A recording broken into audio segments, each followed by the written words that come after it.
Bienvenidos a Late Maker, transformando la docencia hacia el futuro regenerativo. Bienvenidas y bienvenidos al cuarto capítulo de Late Maker. Hoy hablaremos de innovar en docencia, de lo tradicional hacia lo disruptivo. Mi nombre es Fernanda Vargas y soy la presentadora de este podcast y la encargada de comunicaciones de Valparaíso Maker Space.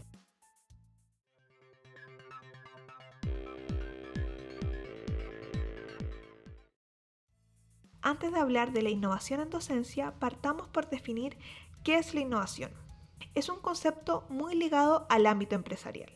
Innovar es mejorar lo que existe, aportando nuevas opciones que suplan la necesidad de los consumidores, o incluso crear nuevos productos con el fin de que tengan éxito en el mercado. A través del conocimiento de los productos, del mercado, del aporte de valor de la empresa, de las necesidades de los consumidores, se puede establecer una serie de cambios y criterios para innovar en ellos y que sean útiles en el mercado. Sin embargo, la innovación se puede aplicar en distintos ámbitos y áreas como sociales, empresariales, de organización, tecnológicas, entre otras. Son muchos los elementos que intervienen en el área de innovación. Siempre se habla de creatividad, de inspiración, de mejorar aspectos, pero son más cosas las que intervienen en la innovación. Es esencial tener buenas ideas como base, pero después hay que saber cómo trasladar esas ideas al público en forma de producto, en cuestiones promocionales o comerciales. Inclusive se puede innovar en la educación, pero ¿cómo es la enseñanza tradicional? ¿Cómo podemos definir ese tipo de enseñanza? La enseñanza a través de un método tradicional, como se hace hoy en día, está caracterizada por un trabajo en el que el docente imparte una serie de conceptos. El estudiante trata de asimilarlo y luego son evaluados. El estudiante es un actor pasivo. El conocimiento se concebía en un poder monopólico del profesor, que actuaba como agente activo y emisor, mientras que el estudiante desempeñaba un rol pasivo en tanto receptor. La irrupción de la tecnología y el auge de los medios de comunicación echan por tierra los pilares de este paradigma. En efecto, los estudiantes hoy disponen de cientos de canales para recibir saberes, contrastarlos y cuestionarlos con lo que se plantea el docente en el aula. Ante esta anomalía evidente del paradigma vigente, los sistemas han pretendido tratar dicha anomalía como una simple alteración, no significativa, y absorber sus efectos, simplemente entregando dispositivos o agregando mayor tiempo en el aula. Los programas de estudio evidencian que son más bien inflexibles y que hay prácticas educativas antiguas, obsoletas, que habría que modernizar y superar. Los problemas de acceso empiezan con la educación básica y media. Los resultados obtenidos en estos niveles se asocian con las condiciones sociales de las familias. Pero, ¿cómo entendemos una educación disruptiva? Una disrupción es una ruptura, una interrupción brusca. La educación disruptiva, por tanto, es aquella que pretende romper con lo establecido para mejorar lo existente. Y son muchos los expertos que piensan que el cambio es necesario y urgente, porque el actual sistema es anacrónico. Es decir, continúa anclado en el siglo pasado y no responde a las necesidades de la era digital. Eso es lo que piensa, por ejemplo, Ken Robinson. El británico, una de las figuras más reconocidas del mundo de la educación, señala una y otra vez que mientras en los últimos 50 años las esferas económicas, cultural y personal han sufrido una transformación enorme, los sistemas educativos no han movido un ápice sus programas y sus objetivos. Curtis Johnson, coautor del superventas Disruptive Class, How Disruptive Innovation Will Change the World Learns, explica que la forma actual de enseñar es incapaz de educar a los alumnos de hoy en las competencias que hay que dominar para desenvolverse en la sociedad digital. Y de ahí señala la necesidad de una educación disruptiva que reenfoque el aprendizaje. La innovación es la respuesta para alcanzar una educación disruptiva. La innovación tanto en los planteamientos, en los métodos y en los formatos. Hablamos, por ejemplo, de la inteligencia artificial, la gamificación, los ProfitTubers, las MOOCs, el Lifelong Learning, el e-learning empresarial y tantas otras posibilidades que ofrece la tecnología educativa. En la actualidad, el mundo se mueve a velocidad de vértigo y demanda personas curiosas, flexibles y proactivas. Esto, en el caso de la educación, no puede aplicarse solo a profesores y alumnos, sino también a instituciones como las universidades. Históricamente, la universidad se ha movido con lentitud y ha tenido problemas para adaptarse a los cambios, pero ahora vive un momento disruptivo marcado con los siguientes hitos. El primer hito, la práctica por encima de la teoría. La universidad ahora se enfoca cada día más hacia la adquisición de competencias y habilidades que se adapten a una nueva realidad que a la de los conceptos. También el aprendizaje multidisciplinar es vital. Las fronteras entre disciplinas ya no existen. Por ello, la formación debe adaptarse y ser rica para crear profesionales con una visión amplia. La innovación digital. Alrededor de 800 universidades tienen ya sus propias áreas virtuales para la formación, la colaboración y el conocimiento compartido. También es relevante tener un nexo con el mundo laboral. Las tendencias es que las universidades se conviertan en plataformas que conecten a empresas y estudiantes y que favorezcan el espíritu emprendedor. Otro de los aspectos claves es la competitividad como prioridad. Las universidades deben ser cada vez más competitivas para transformarse en centros líderes de investigación y en nuevas áreas de conocimiento. Y si lo enfocamos ahora al foco de la ingeniería, podemos definir al ingeniero del futuro como un profesional innovador, emprendedor, que pueda desarrollar y promover un trabajo interdisciplinario y multicultural, para así aportar directamente en el desarrollo y el crecimiento económico del país. Una de las iniciativas más importantes que desarrolló el Estado de Chile con el fin de innovar en las carreras de ingeniería fue el proyecto Ingeniería 2030. La Pontificia Universidad Católica Valparaíso, a través de la Facultad de Ingeniería, potenció esta iniciativa financiada por Corfo. Asimismo, generó diversas iniciativas para promover el desarrollo de nuevas habilidades de innovación y emprendimiento entre estudiantes, donde desde Valparaíso Makerspace aportamos en la formación de estudiantes con una mirada maker enfocada en el prototipado y la creatividad. La pandemia del COVID-19 cambió en 180 grados la forma de enseñar. Pero, ¿cómo potenciar la innovación en la educación tras la pandemia? La pandemia del COVID-19 ha sido una tragedia, pero también es una oportunidad para los profesores de repensar la educación. Así fue como indicó John Bergman, creador del método de clases invertidas.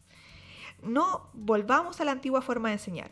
Ese fue el título de la charla de John Bergman, pionero del método de clases invertidas o Flipped Learning. Para el experto en educación, la necesidad de cambiar los métodos pedagógicos se volvió aún más evidente luego de los meses de confinamiento que se vivieron en todo el mundo. La innovación disruptiva juega un papel fundamental en la manera en que se venía realizando tradicionalmente la educación. Educar disruptivamente va implicando entonces adoptar una perspectiva de enseñanza centrada en el estudiante, usando las tecnologías de la información y la comunicación, además de metodologías didácticas apropiadas. ¿Qué ejemplos vemos en la implementación de una educación disruptiva? Tenemos Capable, una joven compañía que ha desarrollado el primer sistema de inteligencia artificial que crea itinerarios formativos personalizados en función al perfil del estudiante. La idea surgió del fruto de la constatación de dos realidades: que la educación actual no responde al reto de revolución digital y que gran parte de los universitarios salen al mundo laboral sin estar preparados. Pero no solo son empresas. Desde el lado puramente educativo, universidades como la danesa Chaos Pilot, la norteamericana Minerva y la sueca Hyper Island llevan ya años poniendo en práctica planteamientos educativos que rompen esquemas. Por ejemplo, la renovación diaria de contenidos, proyectos reales con empresas, ausencia de itinerarios predefinidos, aprendizajes prueba y error en lugar de exámenes y de clases magistrales, aprendizaje basado en la experiencia del alumno y profesores, metodologías orientadas a explorar el liderazgo y el emprendimiento, entre muchas otras. Otro concepto disruptivo es el de hiperaula, un tipo de aula que podría desbancar la tradicional. Se trata de un espacio innovador caracterizado por una triple vertiente del prefijo hiper. Hiperespacio, espacios amplios, abiertos y flexibles que pueden reorganizarse para el trabajo en equipo o individual. Hipermedia, aulas donde la tecnología constituye un entorno a sí mismo y no un mero apoyo. Y por último, hiperrealidad, utilización de realidad aumentada, virtual, 3D o inmersiva con un alto potencial docente. Todavía queda mucho para avanzar en educación disruptiva, pero ya hemos avanzado bastante.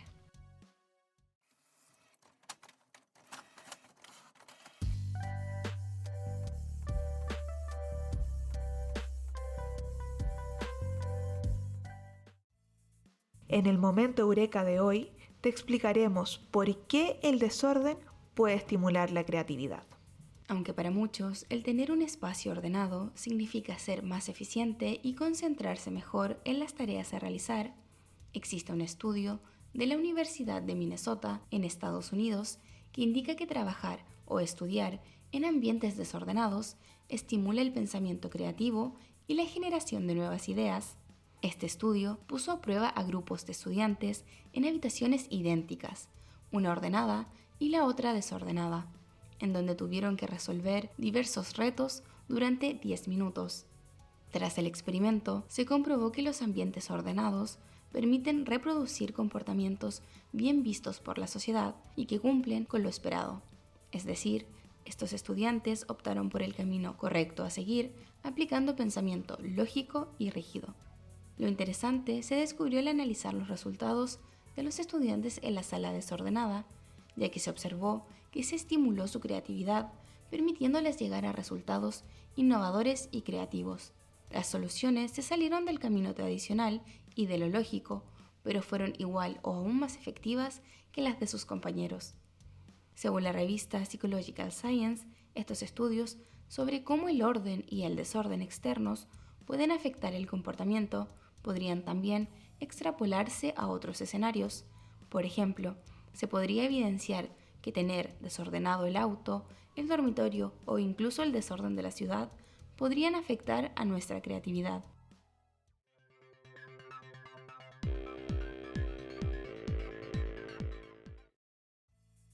En el programa de hoy tenemos una invitada de la casa. Nos acompaña Pamela Hermosilla, profesora de la Escuela de Ingeniería Informática de la PUCB y diplomado en Comercio Electrónico y Logística Empresarial en la Universidad Técnica Federico Santa María.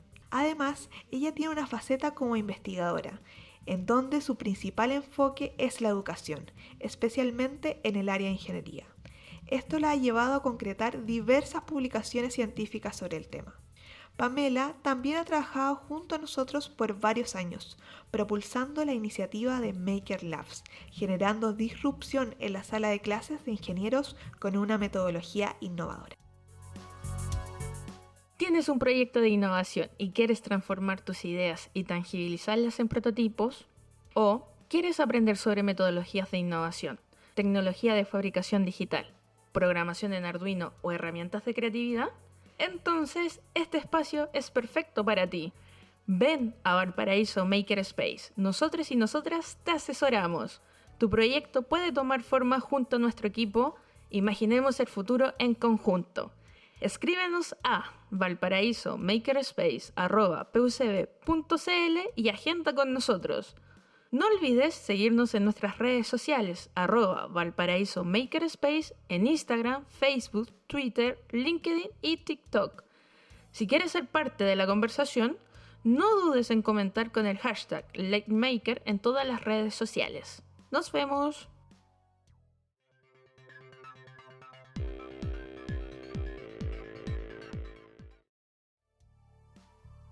Bienvenidos y bienvenidas a esta sección que se llama M&M, Maker and Maker. Ahora no soy solo yo, estamos con Pamela Hermosilla, profesora de la Escuela de Ingeniería Informática PUCB. Pamela, es un honor tenerte acá y bienvenida. Muchas gracias a ustedes por la invitación y también felicitarlos por esta iniciativa que sin duda creo que va a llegar a muchas más personas y nos va a contribuir entre todos. Así que felicitaciones también por esto. Muchas gracias. Pamela, tú eres una persona que ha trabajado con nosotros ya varios años, no eres ajena a este espacio.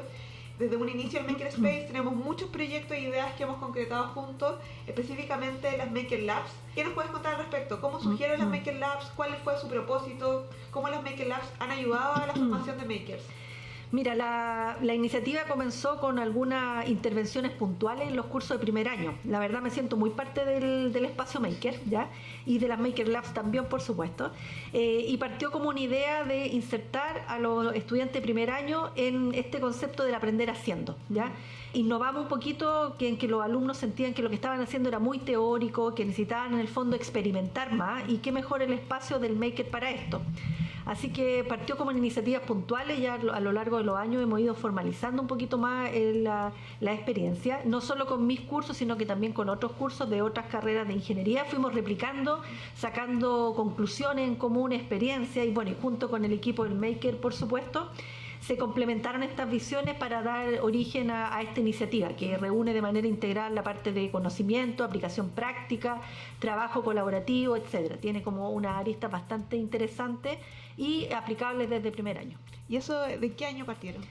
Nosotros en el fondo partimos desde primer año, ¿ya? Claro. Y llevamos por lo menos, diría yo, unos 5 años con distintas iniciativas. De hecho, nos tocó entre medio la pandemia, que es bastante interesante porque de pasar a las impresiones digitales que teníamos acá en láser, ¿cierto? Empezamos todo lo que era 3D, lo tuvimos que llevar directamente a temas de digital, con tecnología. Entonces, partió la pandemia y dijimos, ¿qué hacemos con todo lo que está programado? Bueno, y rápidamente dimos un vuelco y nos dimos cuenta que hoy día todas las plataformas tecnológicas están aptas también para llevar esto al mundo virtual. Claro. Por lo tanto, no fue un impedimento, sino que fue un desafío interesante. Y hoy día creo que el Maker con mayor razón puede decir que puede trabajar los Maker Labs no solo en los laboratorios presenciales físicos, sino que también a través de las plataformas tecnológicas que tenemos disponibles. En el Maker siempre hablamos de que somos un cerebro colectivo y su importancia en el momento de trabajar compartiendo ideas.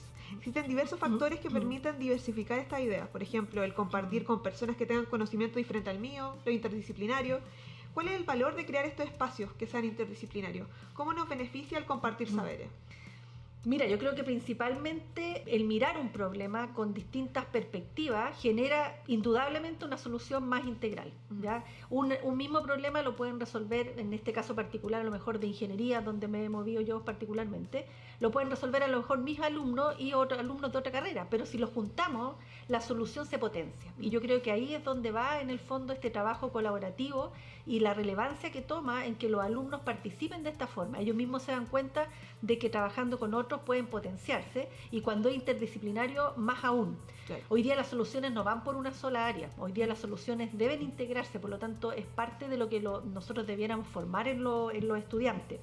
Y estos espacios van mucho más allá del conocimiento. O sea, muchas veces uno puede pensar, sí, lo que pasa es que en mi caso particular la informática va de la mano también con la parte de a lo mejor tecnológica, electrónica, pero va más allá de los conocimientos. ¿Ya? En estos espacios se llevan también a cabo muchas habilidades blandas. Claro. Y esas habilidades blandas hoy día son un factor clave en el desarrollo profesional de los estudiantes, que muchas veces no lo ven. Y muchas veces me ha pasado como docente que me dicen, profe, pero ¿por qué tengo que trabajar en equipo? ¿Y por qué tengo además trabajar con alguien de diseño? ¿Ya? Y no lo ven al principio, pero después cuando vamos avanzando en el transcurso de la actividad, del proyecto, lo que fuera, ellos ahí perciben el real valor que tiene este tipo de trabajo. Y como lo que estabas hablando anteriormente, bueno, tú eres profesora aquí, docente de la PUC de la escuela. ¿Cómo fue adaptarse siendo docente a la cultura maker? Porque anteriormente, hace 10 años atrás, no teníamos estos conceptos y son nuevos. ¿Cómo se van a ir adaptando para enseñar en la sala de clase? ¿Y pasarlo fue un reto? ¿Fue difícil o fue natural? La verdad es que no es fácil, ¿eh? Yo creo que para ninguno que yo llevo más de 20 años haciendo clase acá en la Católica y estamos acostumbrados a hacer lo que creemos que hacemos bien. Y digo creemos porque en mi caso particular somos varios en mi área ingenieros que trabajamos en docencia, ¿ya? Por lo tanto, estamos acostumbrados a hacer lo que creemos que funciona. Entonces, cuando nos ponen un desafío, como los makers, ya que en el fondo partimos como incipiente con algunas cosas, veamos cómo funciona, unos talleres puntuales y ya no el desarrollo de un curso entero, nos damos cuenta que también hay un esfuerzo detrás que no es menor. Y yo creo que ahí, bien, primero viene a lo mejor algo innato de que por qué voy a cambiar si lo que yo hago está bien. Claro. Y segundo viene el tema de, bueno, pero esto implica que tengo que cambiar algunas cosas. Y efectivamente, o sea, tengo que a lo mejor adaptar algunas actividades, algunos enfoques que yo hago en mis cursos para poder en el fondo implantar este enfoque más didáctico, más práctico, más de experimentación y que los alumnos valoran. Efectivamente, yo creo que es algo que valoran. Ahora, desde el punto de vista de mi desempeño docente, ha requerido un proceso de adaptación, de disposición hacia, obviamente, dedicar a lo mejor un poco más de tiempo, por qué no decirlo, a que esto se planifique y se haga y ir viendo mejor. Nosotros a lo largo de los años que hemos trabajado con el equipo del Maker, hemos ido avanzando y nos damos cuenta de esto lo tenemos que cambiar, no funcionó muy bien, hay que mejorar este aspecto, probemos esto. No es algo que esté definido estático, al contrario, o sea, todo lo que es experimentación va siempre teniendo un constante cambio. Y es lo que nosotros los profesores también tenemos que sentir que es parte nuestra. Nosotros tenemos que, en el fondo, innovar en nuestra propia forma de que enseñamos para poder enseñar innovación en los estudiantes. O sea, es como lo que uno esperaría de por sí. No es como repetir el mismo currículum. Ahora, marzo de este año, marzo del próximo año quizás van a haber cambios, porque uno ya tomó experiencia. Exacto, o sea, nosotros todos los años, a pesar de que tenemos todo debidamente como ordenado, cómo hacerlo, vamos cambiando y decimos este año, o a veces nos damos cuenta que es mejor esta actividad primero que esta otra, lo ayuda más para entender el problema. Entonces, efectivamente vamos viendo que hay que ir un proceso constante. Claro. No es algo que esté establecido y que aquí se repite, no. Además que cada grupo de alumnos o con los cuales uno trabaje es distinto, es un grupo heterogéneo tan distinto unos que otros, que esto te exige también de cierta manera tener una flexibilidad en el desarrollo de estas actividades. Claro. Si hablamos de la innovación, esta está estrechamente relacionada con la cultura maker. Según su experiencia y trayectoria, ¿el innovar al interior de la sala de clases es una opción o una obligación para los docentes del siglo XXI?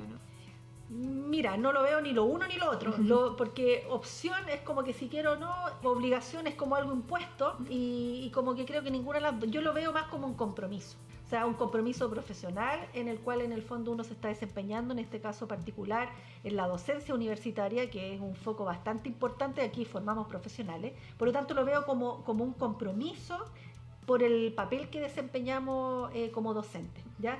Y en ese sentido tenemos que ser consecuentes con eso, y eso claro. implica de alguna forma tener que capacitarnos, participar en el fondo también en talleres de cómo cambiamos nuestras metodologías de trabajo, cómo aplicamos, incorporamos la innovación, que hace mucho tiempo en la aula ni siquiera nombramos la palabra innovación y emprendimiento, eran palabras que eran como para otro contexto, no para el contexto de aula. Claro. Hoy día en primer año les estamos hablando, chicos, ustedes pueden innovar, tienen opciones, hay recursos, están los espacios para hacerlo, y eso en el fondo exige que uno también lo vea. O sea, yo no podría estar hablando de las Maker Lab, del espacio Maker, sin conocerlo y sin haber estado con ellos, sin haber visto cómo ocupan las máquinas. Yo he estado aquí cuando están trabajando con Arduino, con los chicos, entonces hay que experimentarlo también, y eso es la única forma de poder transmitirlo a los estudiantes, y eso habla de un compromiso, más que una obligación, una opción. Para mí es un compromiso como profesional.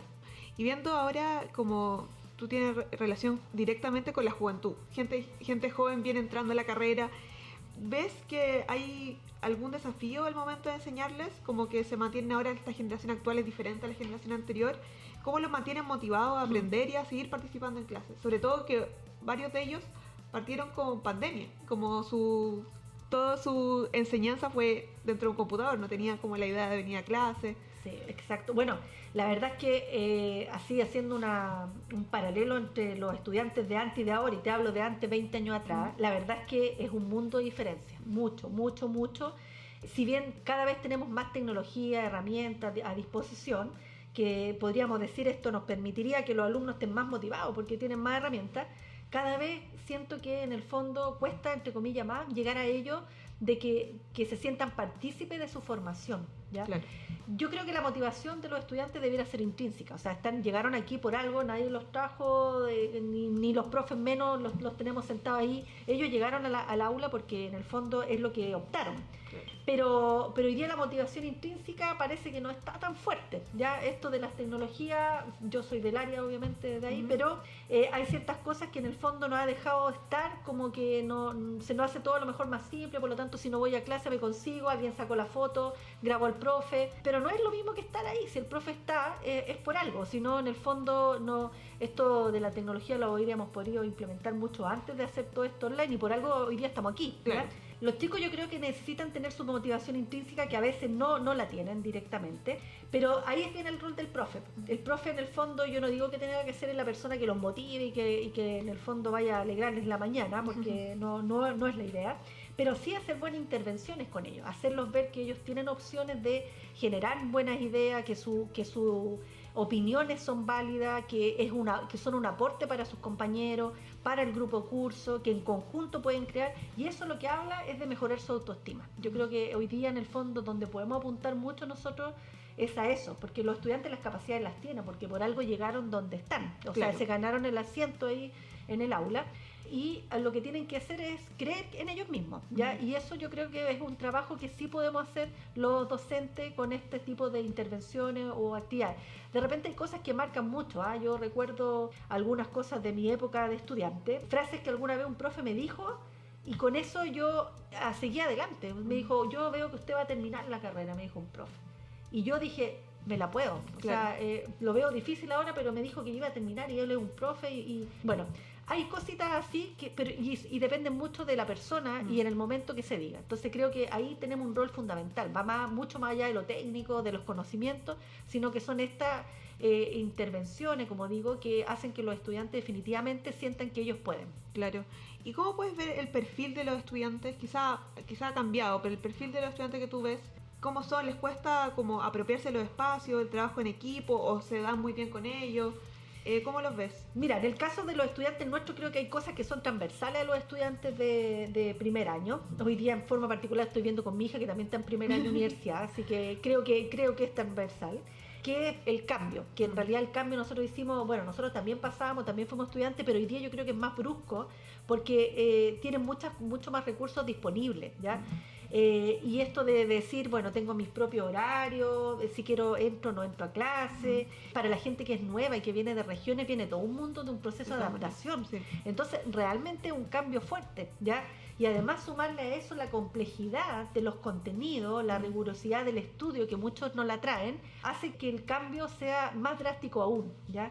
Y en ese sentido, creo que uno de los conceptos clave que en el fondo tenemos que fomentar en los estudiantes es también el trabajo en equipo. Claro. El trabajo en equipo no solo lo necesitan como para poder apoyarse con otros, sino que en el fondo también les da pie a varias habilidades que les van a permitir avanzar de mejor forma, ¿ya? Hay muchos que dicen, no, yo estudio solo, quiero solo, pero ese solo no va directamente relacionado con la nota. A lo mejor en la nota le fue bien, pero todo el contexto que se logra en un trabajo en equipo no lo ha ganado, ¿ya? Y eso tarde o temprano en el fondo repercute en distintas situaciones, cuando tengan que presentar un proyecto, cuando tengan que ser capaces de llegar a un contacto, a un cliente, el haber trabajado en equipo les va dando otras habilidades también. Claro, y que no solamente se tienen que mantener como las habilidades maduras de la ingeniería, sino que abrirse a las habilidades blandas. De todas maneras, o sea, hoy día no hay ninguna empresa, yo he trabajado harto en los temas de acreditación, de vinculación, donde en el fondo tengo contacto con la empresa y son uno de los elementos claves de repente que preguntan. No, claro, preguntan por conocimientos técnicos de lenguaje de programación o cosas más del área informática, pero en el fondo, cuando yo incluso reviso cuando van a hacer las prácticas, los comentarios de los empleadores, y efectivamente estos elementos que ellos resaltan son la comunicación, el compromiso, la responsabilidad, y que eso si uno lo mira así en contenido no está en ningún programa. No. Entonces, eso es tarea de todos, no es de un curso en particular, no es de una temática específica, no, es transversal. Es transversal. Y en su opinión personal, ¿por qué es importante fomentar el aprender haciendo desde el inicio de la formación académica de los estudiantes? ¿Qué beneficios pueden tener estos estudiantes que aprenden con metodología maker versus a los que no, versus a los que son más de la vieja escuela? Mira, yo creo que la metodología maker, y así como partimos en iniciativas acá en este espacio, creo que se relaciona directamente de cierta forma como los niños empiezan a aprender en corta edad, ¿ya? Los niños empiezan a aprender porque en el fondo no empiezan a pensar que por qué el autito anda, sino que lo empujan y se mueve, ¿ya? Claro. Y saben que si lo vuelven a empujar, se mueve. Y empiezan a experimentar, esa es la palabra, empiezan a experimentar. Y el espacio de Maker nos permite eso, experimentar. Entonces creo que es un espacio potente para desarrollar el aprendizaje y darle sentido a los contenidos. Claro. Los contenidos en sí de repente los puedo entender, los leo, lo entiendo, el ejercicio lo puedo resolver.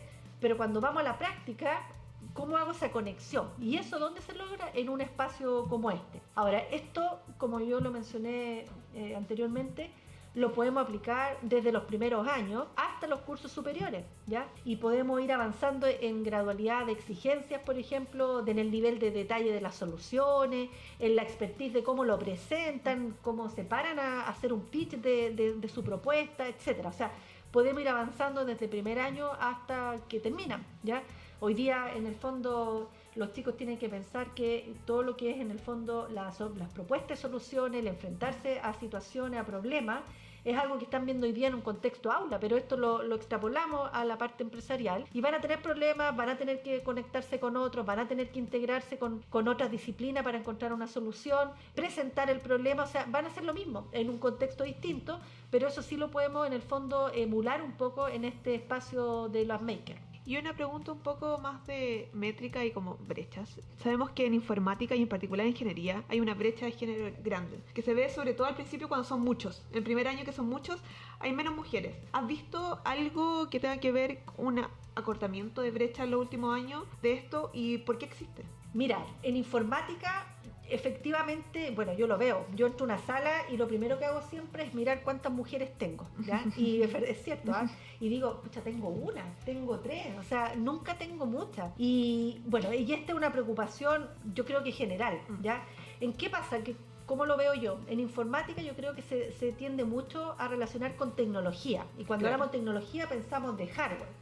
Entonces se ve como algo muy duro, pero tenemos que dar vuelta la forma en que mostramos la informática, porque las tecnologías están al servicio de la informática. Claro. La informática es para revisar los procesos que hay dentro de la organización, cómo fluye la información, cómo puedo optimizarla, cómo puedo mejorar los procesos, y para eso después veo qué tecnología me sirve, pero no es que yo tenga que estudiar tecnología, es algo muy común, pero cuando uno estudia informática, y yo estaba estudiando, me decía, oye, tú que estudias informática, ¿me puedes ver el computador? Claro. Es que yo no estudio para ver computadores, ¿ya? No. Pero eso para que vean la percepción que tenemos, y eso se lo dice la tía, un adulto mayor, que entre comillas debiera entender un poco las diferenciaciones, pero está como en nuestra realidad. Ahora, desde el punto de vista de las mujeres, creo que claro, si esa es la realidad que nos ven, que van a estar arreglando computadores, a mí me lo dijeron muchas veces, efectivamente a lo mejor no es tan atractivo, pero es una carrera muy, muy interesante y atractiva para las mujeres si queremos pensar ahora en la parte de género, porque nos permite en el fondo organizar ideas, ver procesos, modelar los procesos, proponer mejoras, aprender herramientas, cómo utilizarlas, analizar datos. Entonces, si tú me preguntas, yo creo que en el fondo la percepción que tiene es la errónea. Claro, un prejuicio. Es un prejuicio, o sea, entonces... Ahora, desde el punto de vista de esta universidad y de todas las universidades, la verdad es que hay un trabajo grande que hacer de difundir esto de la manera que corresponda, y esto parte en los colegios. O sea, en los colegios debieran partir obviamente de enfocar bien las disciplinas, en este caso informática, y también obviamente después en las empresas. De hecho, muchas empresas ya están haciendo o tienen políticas internas en las cuales tienen que igualar, por ejemplo, la cantidad de hombres y mujeres. Claro. Lo que es un tremendo desafío, porque obviamente yo me contacto con algunas empresas que están aquí, con algunas polos acá en la región, y me dicen, es que tengo que igualar, pero no hay más, o sea, ¿cómo saco más? Entonces digo, bueno, es que tenemos que partir del colegio. O sea, no sacan nada con venir acá a la universidad, si aquí en la universidad ya entraron las que entraron, ¿ya? Pero tenemos que ir al colegio a ver cómo logramos que estas personas o esta mujer en el fondo vean a la informática como una actividad interesante para ellas y que les permite desarrollarse profesionalmente. Además, hoy día hay un tema importante que nos dejó la pandemia, que es esto del trabajo remoto. Entonces también tenemos una libertad enorme de poder los informáticos trabajar teniendo un buen computador, teniendo una buena conexión. De todos lados. De todos lados. Entonces, y no es lo mismo así para todas las disciplinas. Entonces es una ventaja muy grande que también hay que potenciarla. Ya estamos llegando al final de la entrevista, pero queremos saber si tiene una recomendación, algo para que las personas que nos están escuchando o nos están viendo ahora se puedan quedar. Un artículo, un documental, un libro. Mira, yo no soy mucho de recomendar algo así puntual. Yo les voy a comentar igual en primer año, pensando un poco en las tecnologías, que les dije que tenemos mucho para apoyarnos, pero también nos juegan en contra. A los chicos primer año siempre les damos una película, ¿ya? Y es de primer año, por eso digo, es como muy básica, uno la podría ver, y que se llama Untraceable o Sin Rastro, que muestra cómo de qué manera puede ocupar las tecnologías, pero no siempre como para un sentido bueno, ¿ya? Y implica ver el impacto real de las tecnologías, hasta dónde podrían llegar. Pero eso es como muy así como para que los chicos empiecen a interiorizarse. Un barniz muy, muy, muy básico, pero es bueno, le hace sentido a ellos. Oye, mira, sí, le hace sentido cuando lo ven. Ahora, y si pensamos en algo más como de recomendación general, yo pensaría en una reflexión que hacernos nosotros mismos como docentes y también tratar de inculcar a los estudiantes. Cuando nosotros en el fondo hacemos algo y no nos sale bien, y no lo vamos a repetir, y uno dice repetir, y es como que de repente uno les dice, sí, repítete de nuevo, pero no basta con repetir. La persona, por ejemplo, que se sube a una tabla de surf y se cae, se vuelve a subir, se cae, se vuelve... tiene que parar en algún momento a decir, ¿qué estoy haciendo mal? Claro. Estoy poniendo los pies muy juntos, los tengo que separar, el cuerpo lo tengo muy hacia adelante, tiene que ser la espalda más atrás, no sé. Tengo que hacer un proceso de reflexión en mi aprendizaje. Si yo no hago un proceso de aprendizaje como estudiante, como docente, es difícil poder mejorar porque voy a estar repitiendo siempre lo mismo. Entonces, creo que mi recomendación es como que incorporemos un poquito la reflexión en lo que hacemos y eso nos va a permitir efectivamente encontrar los puntos de aquellos aspectos que podemos mejorar, que son muchos, ciertamente, y que la verdad es que a lo mejor lo que hacemos es repetir, pero no nos damos este espacio de reflexión que nos puede llevar obviamente a ir avanzando y mejorando significativamente. Eso. Muchas gracias, Pamela, muchas gracias por tu tiempo. De verdad estamos contentos de que hayas podido participar acá en el Late Maker. Muchas gracias. Gracias a ustedes también y bueno, y espero ahí estarme escuchando más adelante Sí. en estos podcasts y de los otros que van a participar también. Muchas gracias.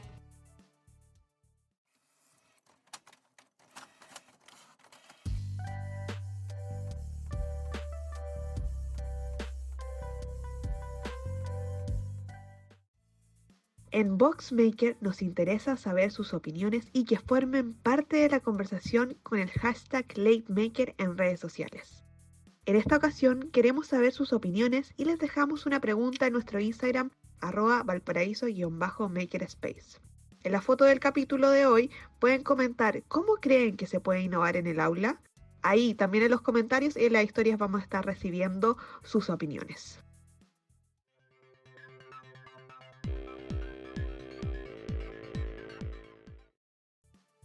Aquí termina el cuarto capítulo de Late Maker, transformando la docencia hacia el futuro regenerativo. Recuerden que pueden encontrarnos en todas las redes sociales como Valparaíso Makerspace. Si desea más información acerca de este espacio, pueden ingresar a www.valparaísomakerspace.cl. En el siguiente capítulo de Late Maker estaremos conversando con Sonia Pino, coordinadora del área de investigación, innovación y desarrollo tecnológico del Centro Costa Digital de la PUCB. Hablaremos sobre el impacto de la metodología STEM en los profesores y en el sistema educativo. Además, nos comentará cómo se puede estructurar la docencia hacia nuevos desafíos tecnológicos. Late Maker es un podcast original de Valparaíso Makerspace, ejecutado gracias al financiamiento de vinculación con el medio en la Dirección de Innovación de la Pontificia Universidad Católica de Valparaíso, producido por Dayana Echeverría, Fernanda Vargas y Nicole Vega.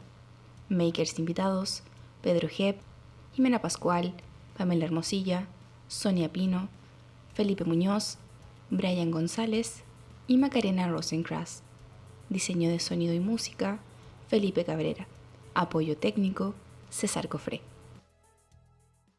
Esto fue Late Maker, transformando la docencia hacia el futuro regenerativo.